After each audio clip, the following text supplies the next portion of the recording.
Now, the way that players interact in old school RuneScape has changed a lot over the years, and a prime example of that is trading. In the modern era, we have a very efficient, sleek system that will facilitate all trades, that being the Grand Exchange, but before that, there were multiple different ways that players got together and exchanged items.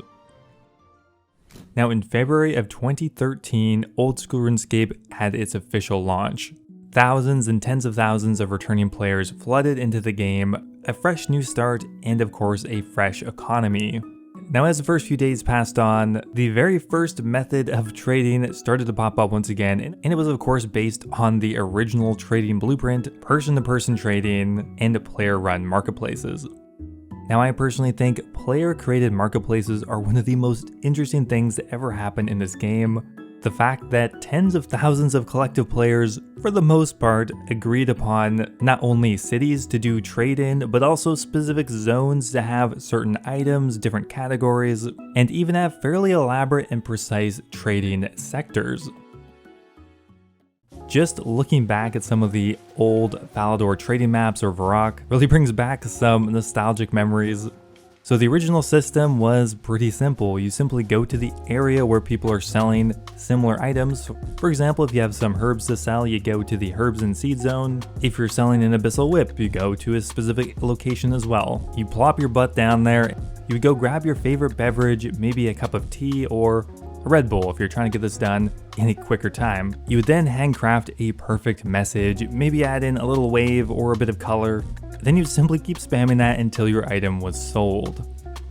Now, a lot of people look back fondly at this time and this system, and I do as well, but there's no doubting that it was an incredibly flawed system, and in a way I think people look back fondly at it because it was a flawed system, it wasn't efficient, there was a great amount of adversity in just dealing with selling things. You sometimes had to spend hours just trying to find a buyer for your item or vice versa. You had to deal with rampant scamming, uncertain prices, and of course you had to interact with people directly.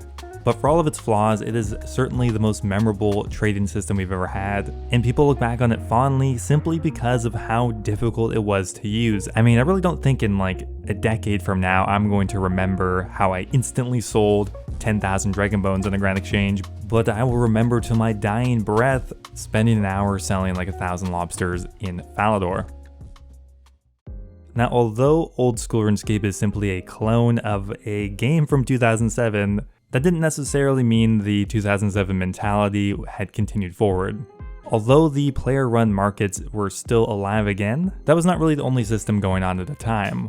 Already a more efficient way to trade had started to trickle its way into Old School, and that was the Zybez marketplace. This was a market run entirely by a third party, and this being the Zybez forums. On it, there was a marketplace section where you could list items for sale, items you wanted to buy, you'd pick a location, you'd pick a price, and anyone looking to buy or sell an item could just log into Zybez and look at the current offers for it, find one that's not sold, and connect with the player.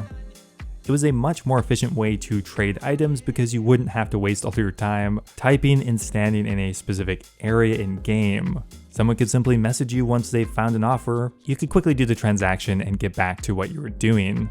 Now, the Zybez market has existed for a while, but started to gain a lot of popularity with the release of Old School simply because there was no Grand Exchange.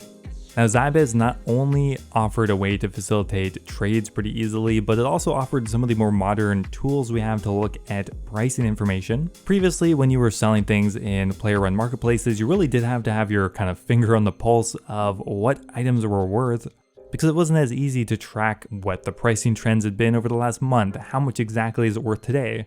All that information wasn't as easily accessible, which of course leads to giant margins, big price swings on the day depending on how many people are there, who had decided to stand in this place the longest. But with the introduction of Zybez, prices started to become a lot more known. Now, there were of course flaws with this system as well, mainly those of scamming and manipulation. On Zybez, there wasn't really anything preventing you from making up fake offers. Unlike the Grand Exchange, you didn't need to actually have the item to put an offer up for sale. You could put a fake sell offer in, or buy offer I suppose, for a price much higher or lower than it's actually worth, and there were no checks and balances to ensure that that was actually true. And although this is kind of possible in modern RuneScape, due to the much lower trade volume, this I think had a much bigger effect back in the Zybez era. There was also a ton of trading scams going on because certain locations were rampant for luring, and as most people were going in here to buy or sell something, the potential to get scammed for a high value item or a big trade was quite high. Now, as Old School started to approach its second year, I think Jagex started to realize that maybe having most of the trades go through a third-party website wasn't the smartest idea. So a new system was proposed, one that was very short-lived, and that was the trading post. Now, the trading post only existed in Old School RuneScape for around 3 or 4 months, if I recall, but was quite an interesting system. In a way, the system was actually quite similar to the Zybez marketplace, but directly integrated into Old School, and of course was more streamlined, more secured, and didn't rely on a third party. The trading post was an auction-style market that was accessible via the bank in Varrock and Faerell Park, I suppose just to keep the original aesthetic. Now, the trading post had some of the functionality that the Grand Exchange would come to have, such as being able to search up items and be able to set up buy and sell offers. And one of the biggest benefits of the trading post is to make a sell offer, you actually did need to have the item in your inventory, which means you couldn't just put in random bunk offers, which did of course help reduce price manipulation.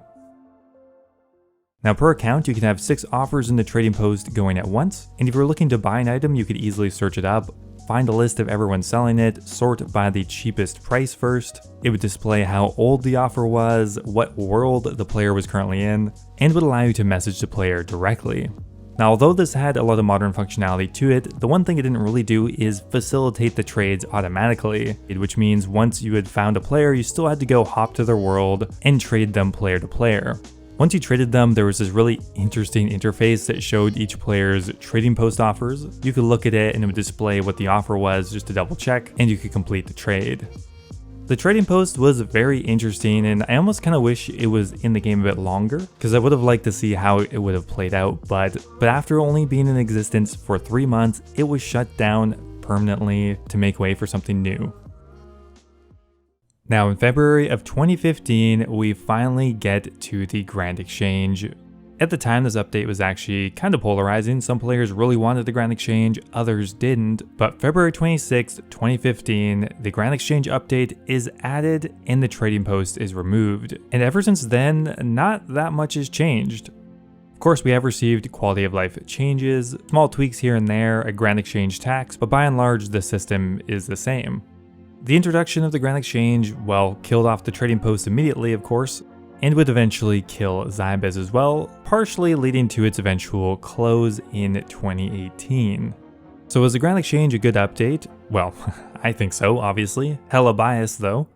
But obviously beyond that, I still think the addition of the Grand Exchange was the correct decision. Although players look back fondly at World 2 Faerell trading, the Varrock Bank, the reality is that most players will take whatever the easiest option is, and although originally the challenges that people went through buying and selling items built tons of interesting stories, the only reason people did that back in 2013, 2007 was because that was the only option. In 2022, even if we remove the Grand Exchange, within months there would be another website like Zybez or something even more modern that may even lead to just a third-party Grand Exchange being created, and then really what was the point of that?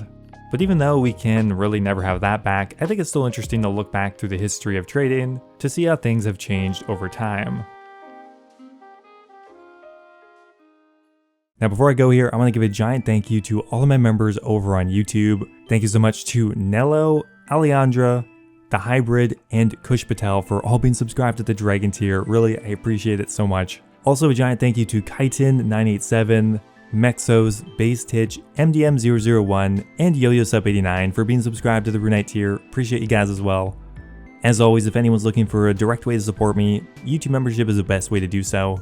You'll get immortalized in all of my future videos, you can get a custom role in my Discord server, and you'll even know when all my videos are coming out. Thanks again, and I'll see you next time.